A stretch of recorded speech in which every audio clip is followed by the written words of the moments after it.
Russia అధ్యక్షుడు Vladimir Putin Bharat లో పర్యటిస్తున్నారు. రాష్ట్రపతి భవన్ కు చేరుకున్న పుతిన్ కు రాష్ట్రపతి ద్రౌపది ముర్ము, ప్రధానమంత్రి నరేంద్ర మోదీ ఘన స్వాగతం పలికారు.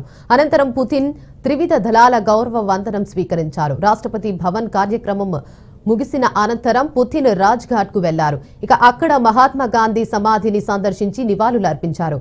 బిజీ అజెండాతో కొనసాగుతున్న ఈ పర్యటనలో పుతిన్ వరుస భేటీల్లో పాల్గొననున్నారు.